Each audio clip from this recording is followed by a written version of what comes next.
So here we go with Echo with his reaction to another dog. Oh, okay. So we see that, yes, there's some overstimulation and could easily be aggression if she went over there. And just wanted to document how Echo is when he first came to us. Echo out here in the same spot we practiced the before video, and I've only had just a short time to do this because usually we have the dog for 3 weeks at least, but we'll show you how far we've gotten in a week and a half. And we have a dog coming out held by a person, and let's see what, come! See how if you plug in the appropriate response before Echo erupts into come, his old behavior, good. You start making headway, come.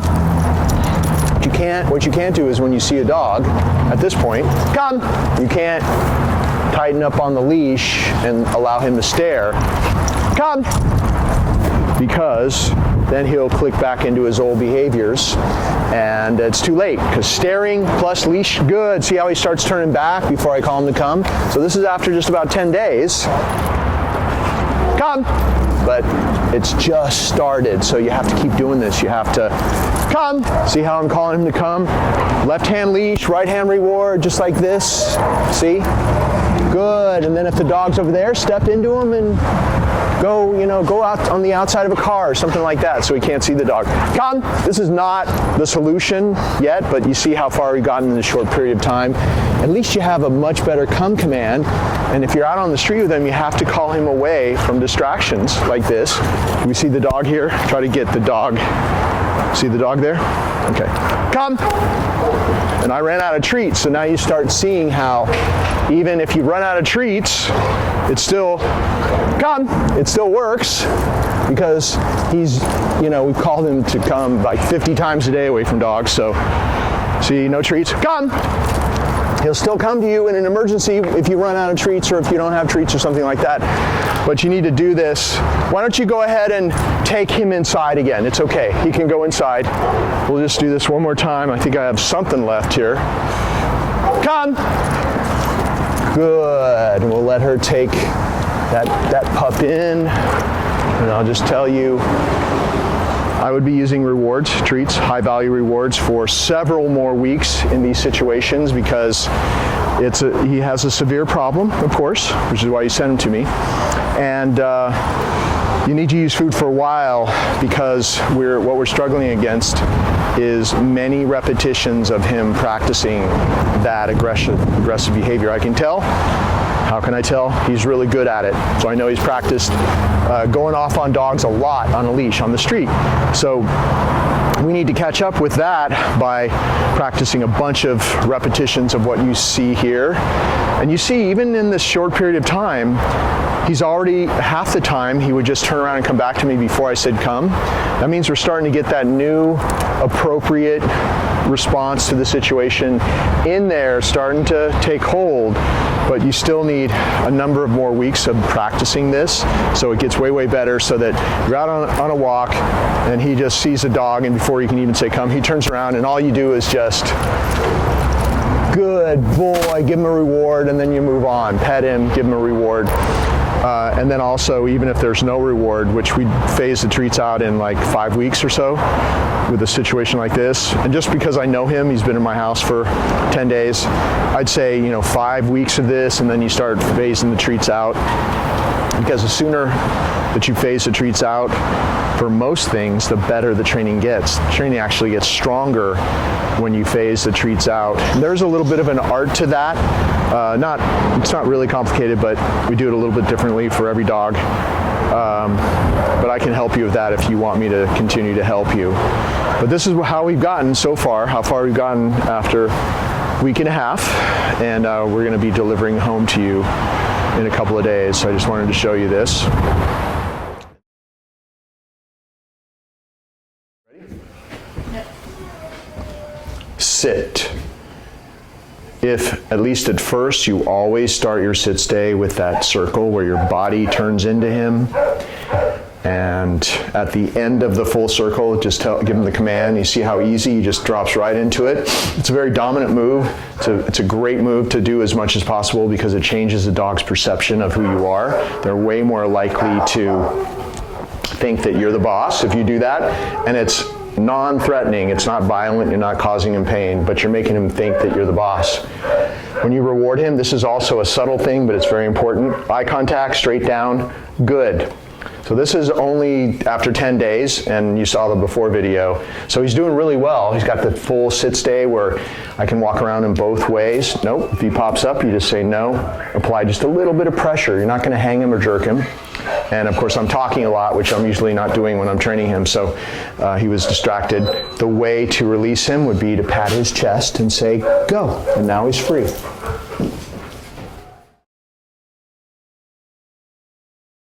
Starting that down with the circle, down. Okay, see, he started to go down before I even said the command because he saw my foot go like this, and it works really well. In the beginning, he didn't have much of a down, so I was like applying a little bit of pressure and saying down, and luring him down as well with a little reward so he'd understand what I was trying to get him to do. And now he practices so much, even in just 10 days, that what will happen, like if he doesn't do it, if you keep doing it this way, and he pops up, you say nope, because it's all about the stay, really. The stay is the most important part, like doing it the first time we tell him, and also then staying there. No, he thinks I had food in my hand. Staying there until we release him is the most important part. So now, if he ignores you or something, you're out in public, he's distracted, just do this and he'll drop. And most of the dogs will do that later on. So I'm going to do it again. This time I'm going to do it without the foot and see if he just drops into a down. So I'm going to release him. Okay. Sit. Okay. And then down. Good. All right. Now we're getting somewhere. So I don't even have to use my foot anymore. Good. And in this short period of time, I was just shooting for a basic downstay where he just allows me walking around him both ways. Watch how I'm doing it. If I'm walking him around on my left side, I'm holding the leash with my left hand because you don't want the leash dragging across his body. And then if I switch around to my right side, then the right hand is holding it. So you don't have to do stuff like this, like this and then like this. So it's really simple. I just thought I'd point that out because a lot of people do that. A lot of people will drag the leash across the dog and it can trigger him to pop up. Good. And then when you reward in a downstay, this is how you reward. I'm standing to the side just because of the camera, but if you're going to be in front of him and you're going to have the reward in your fingers, in your hand, and just swing in. Nope. Make sure that he really waits. Good. I have it between my thumb and my index finger, and I think that's my index finger, right? And I just, nope. He's very triggerable still. Hey, we haven't finished the training yet, but he's doing better. And I place it on the floor like this, and then I just let go of it. So I'm not tossing it down, I'm not turning my hand. It's very simple. I'll do it again. Just have it like this. Good. And then make sure you say good the moment he takes it. And the reason we're saying good the moment he takes the treat out of your hand when you call him to come or anything else, or in the sit stay or anything else, is because we want to connect that word good to getting the treat. And the only way to do it is to say good simultaneously. So later on he hears the word good and he thinks he got a treat. And that's one of the ways we can phase the food out pretty quickly. And you never completely phase out treats. Every day maybe you give him, for every 20 times you call him to come or something, he's getting something one of those times. And same with sits and downs. Just so that he's always knowing that sooner or later he's going to win the lottery. I'm trying to do this enough times so that he pops up again, but he's getting much better at this. So I went around a couple of times both ways. Good. You see how I pause and it's very slow and deliberate? It's not like just really fast. He's only going to be calm if the person doing this is calm. He's going to slow down. You know, he's very fast in every way. He thinks fast. He's always, nope. If he pops up before you release him, you say no, and he's going to go back. If he doesn't, just ease him down like that with the leash. There's no rough stuff. If you're rough with him and you're correcting him, he's just going to get more nervous and out of control because he doesn't know why he's being corrected. It'll just cause stress. So as you can see, we don't have to correct him. We don't have to muscle him around. We just train him in a certain way. So I'm going to reward him again. He's losing focus. Nope. So it's a very, see if he tries to touch it or take it, no, pull back and say no. And he's going to wait now. Good. Make sure you always reward him that way, because when he's waiting and focusing and being respectful and waiting for you to withdraw, that's all good stuff. You want that. It's all these little things we're doing, like stepping into him, backing away when we call him to come, how we reward, how we deliver the reward. They're all ways that change the dog's perception of us so that they're more likely to want to do all these things and love to do all these things with us.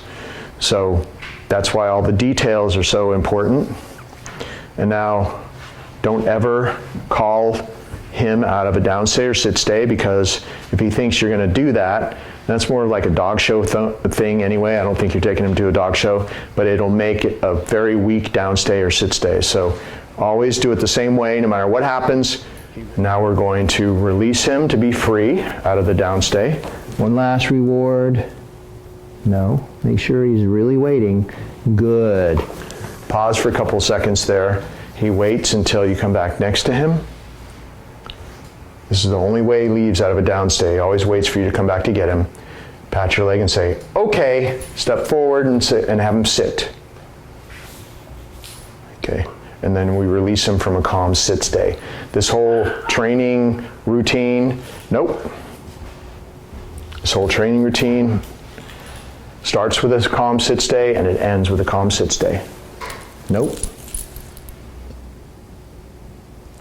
No. No. Go. See that? And it's great when the dog makes a couple mistakes. We're not correcting it. We're just trying it again. The only thing I had to do was to tap his leash a couple of times just as a signal to go back. And he ended up waiting and looking up at me, which is ideal. When the dog's looking up at you, and then you release, that's what you want.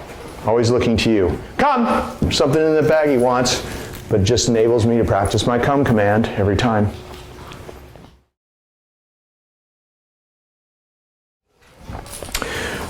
I want to just break down the moves in practicing the come command, even though you saw me do it a bunch of times out there with the other dog on the street. I just want to just be really clear on the best way to do it. And you can watch me do it in real life, but also I just want to explain left hand leash. The loop is over your hand. Make sure you have a 6-foot leash. Even a 5-foot leash is too short. You need to be calling him back to you from some distance, some type of distance. Also, if you have a longer leash, less likely to be tight. Your biggest enemy is a tight leash. Out there, in that video out there, I told you, tension on the leash plus staring, those are the two big things that cause leash aggression, and people will choke up, which ratchets it up times 10 when he's already overstimulated and staring. So we're not going to do leash tension. We're calling him to come to us, because immediately that spell, it's kind of like a spell with a dog that has this type of issue, and it breaks the spell when he breaks the eye contact with the desired target, the other dog. So 6-foot leash, left hand leash. Your right hand is perfectly there, right here, set up to grab a treat out of your training pouch. I recommend something with a big pocket you don't have to fumble with, because timing's everything. So you see the dog, it surprises you. It comes around the corner. You reach in, come! And you're going to call him to come to you. Good. See how your left hand is free because you've got the loop over your wrist? It's free to grab the leash, which is going to be on your left when he comes to you, and then you step into him and you get going whatever direction you want to get going. You can quickly switch hands like that and then get him going in the other direction, or around, a corner, or on the other side of a dog. As you can see, this left turn, sit, very powerful. The more left turns you do, the better, because when you turn left, it draws the dog back next to you. There's no tight leash, which is your enemy, of course. No more tight leashes, no more of this. You're going to catch yourself doing this. Nope. I didn't release him yet. I'm going to release him right now. Go. So you're going to catch yourself doing this and maybe doing this. Just watch the way I've been doing it. You don't have to do any of that. If he goes to the end of the leash, if he's pulling you, just tap and release. It's a signal. It'll slow him down every time. Just keep that leash loose. And you also, if he's pulling like crazy and the tap and release is not working, call him to come to you. Since we don't have a lot of time to practice with you, this is just a partial training. I just want to say all these little details that you need to know, because we're returning him to you, and you're going to continue to do the training with this video and what I show you in that return lesson. So you want to keep that leash loose. You're always calling him when he's looking away from you. So if there's no distraction, you want to practice the come command for a minute or two. Just these are actually like little pieces of lamb chips. Go, create that distraction. Come. Call him away from just some good little distraction. Just do this. See how I'm doing it? Go. Go's a command as well. Come, that we would be teaching later. Good. You could practice in your living room if you had to, if you just wanted to go. Come. Always practice calling him away from something. Good. See how easy that is? Just get him used to that whole pattern of when you say come. The same thing happens every time. He'll get you used to that move. And practice in your backyard, practice in your front yard, practice inside your house, practice wherever you can practice. It'd be best to practice these moves where there are no distractions. We're actually here at a dog kennel, and you can hear the dogs behind the door, but still, there's very few distractions in here. And when you're first teaching a dog how to do training, you want to practice the moves and practice the, all the patterns with no distractions, because it's really hard to learn something that's brand new in the presence of a distraction. Then once you're good at it, this is just as much for you as for him. Once you're good at it, you feel comfortable with it, then you can start taking him places where there are little distractions and gradually building up to that. We'll talk about whether that's possible. I don't know what he's into. See over there? Come! But you call him away from it. Good. So come becomes your catch-all, your go-to command, because you're no longer going, hey, get out of there, because that becomes attention for that behavior. The correction actually can perpetuate whatever he's doing. This dog, we talked about it, this dog's always into something. He's definitely going to be in the trash if the trash is out, or a bag of groceries or anything. Practice your come, calling him away from anything he's getting into, drawing him away from it to you. Much more powerful than going and correcting him and grabbing him and all that kind of stuff, all that struggle, because it'll never end that way. Always call him away from something. I don't know what he's got in there. Come! If he doesn't respond, see how I tapped once? Good. All he knows that every time he comes to me, something good happens. We need to do this a lot more, though, because we just started. So this move will replace all that stuff, because ultimately all roads lead to coming back to you and getting good, getting the treat and the petting and the love, everything simultaneously. It gives you permission to give him a bunch of affection, but at the right moments. And half the time, there won't be any food. Like right now. Go. Come. He doesn't know it's empty till he gets here. Good boy. You just love him up extra. Your left hand's free, so you just put your hand under his collar that has the tags on it. You have control over him, and you pet him and love him up extra. And it'll always work in an emergency if you practice with the leash and a reward. When you are practicing, it'll always work. It'll start working without the leash pretty soon as well, even from far away. With no leash and no treats, it works great in an emergency if you practice like I'm showing you, with the leash and with the treats. Closed hand target, remember, don't call him to this or this or this or whatever. It's just a fist. He won't know it's empty till he gets there. He probably won't even care when he gets there. So keep practicing this way.